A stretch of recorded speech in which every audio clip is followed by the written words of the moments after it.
Karen Bowerman. Unfortunately, her opposing Republican candidate, Fred Thompson, was unable to make it tonight because of a death in the family. Therefore, instead of a debate, she will be giving a speech. The winner of this race will challenge Democrat Kurt Schrader in the fall.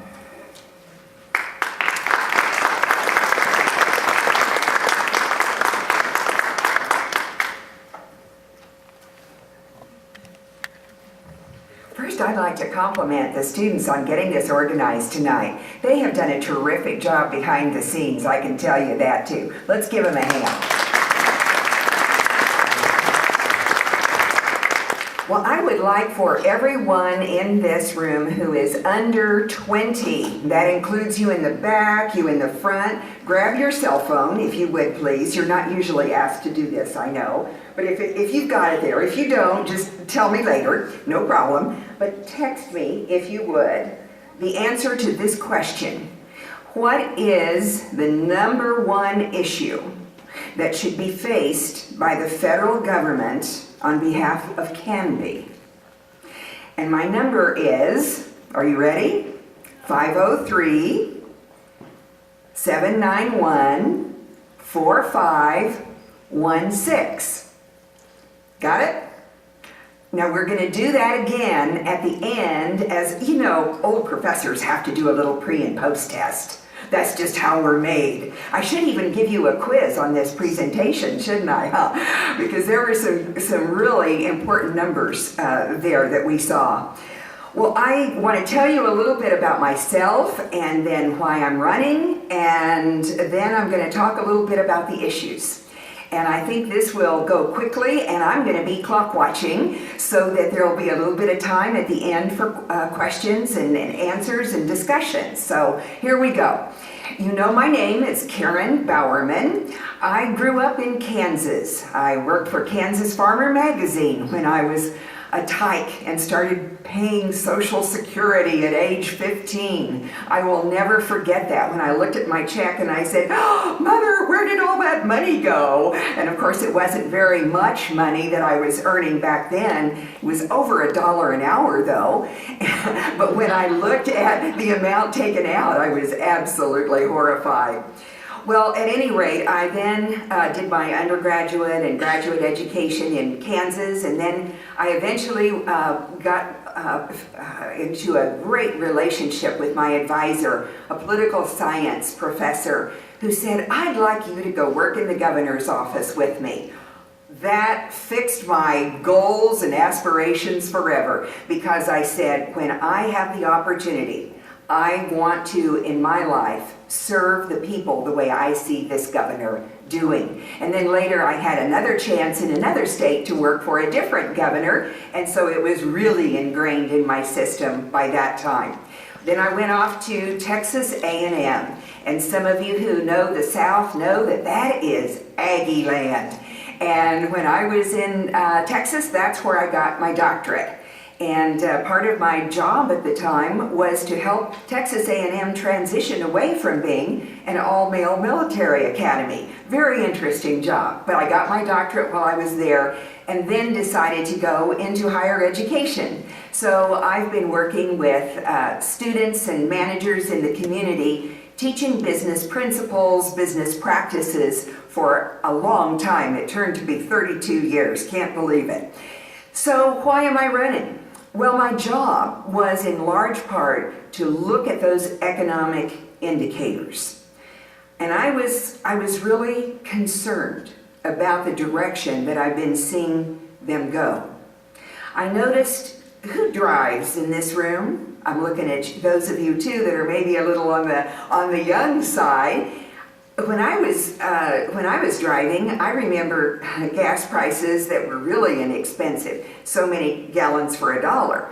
But just 3 years ago, in 2009, it was $1.84 a gallon. And we know what it is now. I'm concerned about that. And that's despite the fact of 25 billion barrels of oil sitting off of California. And you know that if we were to go active in working with that, we would have jobs development too. And then on the way in, I talked to one of these young folks and I said, how much an hour do you make when you work? And they said, $10 an hour.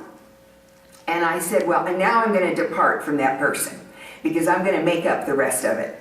Let's just say that that person worked just 20 hours a month and brought in $200 in that month. So from that amount, they spend $350. You notice a slight problem there, right? Well, what can that Canby guy do about that? It's a problem. What could he do? Front row. I'm sorry, I don't know your name. What could he do? He's overspending, right? What would you suggest? Work more. Work more. What else would be an option? Spend less. Spend less. Borrow. Borrow. In the back. Well, if he borrowed, that would be the answer of what our federal government, of course, does. Excepting instead of those numbers in the tens, it would be those same numbers in the trillions. And that describes our federal government as far as spending. I'm concerned about that economic indicator too. It makes absolutely no sense. And then because of the fact that we're borrowing in that manner, that of course leads to debt, right? And that debt mounts and mounts and mounts, and that starts to impact jobs, and that starts to impact unemployment, and that starts to impact governmental regulations, and on and down goes that spiral, and that's what we need to fix. And that's what I would like to apply from my background to work with those problems, because we can address them and we can turn them around. And that's why I would like to go to Congress. Well, so my background is as a business professor and as a business dean, working always with the business community. So I've got that mind of a business person that says that some of these things are really quite different from the vision that you have and that I have for our country. We want to turn our country over to the young people in this room and the ones that follow in the best of shape. And we are not positioned to do that right now. But it's with that business mind that we can change that. And that's exactly what I would like to do. Starting with how much we spend within our means. And then there is our huge and our growing debt. Just the interest on our debt is 6% of our national budget now. And I thought, well, what does that really mean? Well, if you think of your top 3 friends, we'll figure out how much we could give them from an amount like that. Oh no, it's not 3, it's your top 3 million friends. And then what we could do is for all of those 3 million friends of yours, give them $23,000 when they graduate from high school. And that would be, depending on if they go to college, that'd be $23,000 for their college degree, or $23,000 for their down payment on their home. That's just the amount that we spend in interest. And of course, it's growing. This year, it's going to be closer to 8% because of the stimulus and other ways in which we spend our money that will drive it to be more and more a higher percentage of our debt. And then the crazy part of it is, in order to cover those interest payments, what do we have to do? Borrow more money. It just is nuts. That must be stopped. Let's look at jobs, another extraordinarily important issue. As I drive around this district, which goes from Tillamook down to Yahats, over through Salem to the Mount Hood National Forest, we need to expand our exports and do it in a way that doesn't make the businesses here hurt by requiring them through federal regulations to do things that make their exports not be as profitable as they could be. Because you know, exports, they bring new money into America, into Oregon. It's a marvelous source for jobs. Develop energy, that Keystone Pipeline that we've heard so much about. Develop it on the north end, develop it on the south end. Work toward that energy independence, and it does mean jobs. Reduce regulations. Oh my, the alphabet soup is unbelievable. And the Small Business Administration, which of course would be the SBA, estimates that just on businesses with 20 employees or fewer,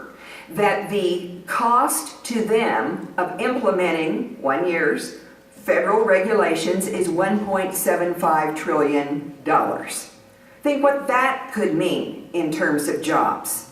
Now, not all of it would go toward jobs because part of those regulations are necessary, right? But not all. And then there's the O&C lands where we must simply have more of that property being able to be developed by private enterprise, and that phase out of the death tax. I'm the Oregon spokesperson for doing that with a petition that's going around the entire state right now. If we're successful in getting that petition on the November ballot, and then if it passes, just that by the year 2018 would create another 44,500 jobs in this state. And I'd love to tell you more about that because it has a dramatic impact on us. And then there's the Second Amendment. There are constant, oh, you know what I'm talking about there, is the right to bear and keep arms. And there are constant threats against that Second Amendment. And one thing I have learned in this campaign is that people in Oregon truly care about that amendment being in place, right? So that is going to stay. No threats against that we could ever allow. And I have a perfect score on the NRA response in their eyes, but they still give the incumbent the endorsement on something like that. It just works that way. Then there's health care. And I can talk about that until we are all blue in the face, but I won't. Will Obamacare be declared unconstitutional? We don't know for sure yet. It looks like it probably will. And what is going to be in its place when that occurs? There are some really good proposals out there, and some of the principles that I would follow in what I would vote for would be to separate health insurance from employment, to restore personal choice, and to open borders between states. Because right now, if another state has a plan that looks really good, in Oregon we couldn't have it, and vice versa, because there would be restrictions between the states. One last point, because I'm still clock watching, is taxes. There is a proposal in mind for them to go up by another $500 billion for 2013. That would be a third again the amount that we're already paying. And that, even described by Bernanke with the Federal Reserves, he called it a massive fiscal cliff. And I would really have to agree. And we just celebrated Tax Freedom Day. You know what that is, right? That's how many days in the year that we have to work in order to pay all of our taxes before we start bringing in money for ourselves. And that day was just April 17. Interesting that it happened to be tax day this year in actuality as well. But at any rate, to have that kind of an increase is the kind of thing that we can stop and we must stop when we control spending. It seems to all be interrelated, doesn't it? So I understand there are questions from the students, and I don't know who has them, but I'm ready for you to bring them on. And anybody else, if that's possible, you can ask them too. So how best should the United States balance its budget? Starts with what we were talking about in terms of spending patterns. I do believe that, and this will catch some people off guard, I do believe also that we need to increase revenue.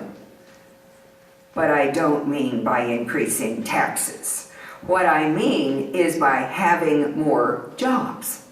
Because when we have more jobs, there are more people who are paying taxes. And so as we decrease the spending, and in order to do that, we have to do some massive cuts, because you can't do it by cutting $5 here and there when you're looking for about $1 trillion a year. That's what we call real money, right? And to get there, you have to be cutting major areas, such as, for instance, in my opinion, the Department of Education would be one. Their budget alone is over $800 billion. So, and there are reasons why I believe that that would be a good place to start. They focus on the fact that, to me, education is local. Education is of critical importance. And because it is local and of critical importance, it should not be managed by the federal government, or the money from up there be siphoned off and then it trails down with what's left. Not the way to do it. So that's an example of a big swath that one would need to take in order to get there. And next, we would like to ask the audience if they have any questions.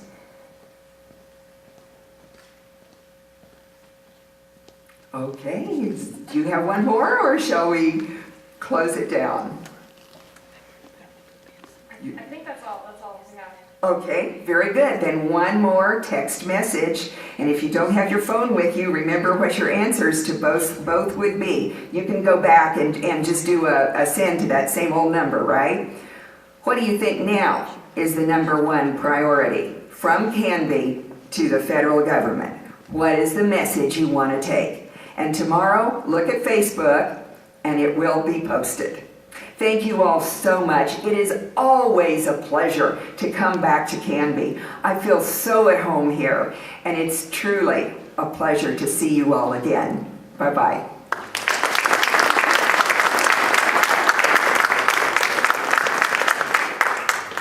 All right, thank you, Karen Bowerman.